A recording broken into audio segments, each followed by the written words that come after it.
ભાવનગરના મંદિર વિશે આપ શું કહો છો? આજનો જે ઉત્સવ છે તે અંગે માહિતી.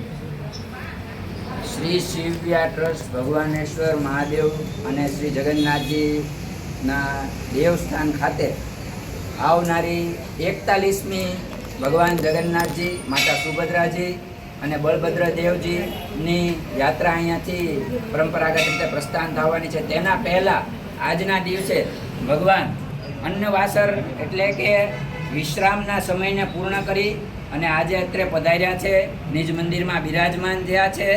અને સાથે સાથે આવતીકાલનો કાર્યક્રમ એક દિવસનો 15 તારીખનો ખાલી આડો છે. 16મી તારીખે ભગવાન અહીંયાથી પ્રસ્થાન કરશે. એ પહેલાં આજે સાંજે નેત્ર વિધિ ઉત્સવ છે, એટલે કે ભગવાનના આંખમાં આપણે આયુર્વેદ સ્વરૂપ મધને ચડાવવામાં આવશે, મધને આંજવામાં આવશે.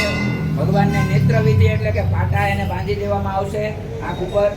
અને પછી ભગવાનના પાટા 16 તારીખે ખુલ્યા બાદ નિજ મંદિરમાંથી દેવરથ ઉપર ભગવાન પ્રસ્થાન કરશે. અને પછી ભગવાન આ 41મી રથયાત્રા નિમિત્તે ભાવેણાના ભાવપ્રિય દર્શનાર્થી ધર્મપ્રેમી ભાઈઓ બહેનોને દર્શન દેવા રાજમાર્ગ ઉપર પ્રસ્થાન કરી અને રાત્રે પુનઃ પોતાના દેવસ્થાન ખાતે પધારશે. આ અવસર 3 દિવસનો છે અને એનો આપણે લાવો લેવાનો છે. માગસર સુદ છઠ 1971થી આ પરિસર શિવવિયા ટ્રસ્ટની રચના થયેલી. પરમ પૂજ્ય ભજનદાસ બાપાના સ્વહસ્તે શિવલિંગની સ્થાપના બાદ આદ્યશક્તિ અંબાજીનું મંદિર, ત્યારબાદ જગન્નાથજી મહારાજનું મંદિર, અન્યોન્ય દેવસ્થાનોનું પણ અહીંયા નિર્માણ કાર્ય થયું છે. અને આજે આપણે જોઈએ છીએ કે ભગવાન જગન્નાથજી, માતા સુભદ્રાજી અને બલભદ્રજી ઠાઠ સાથે આજે નિજ મંદિરમાં સાફા અને નવવેશ ધારણ કરી અને બિરાજમાન થઈ ગયા છે.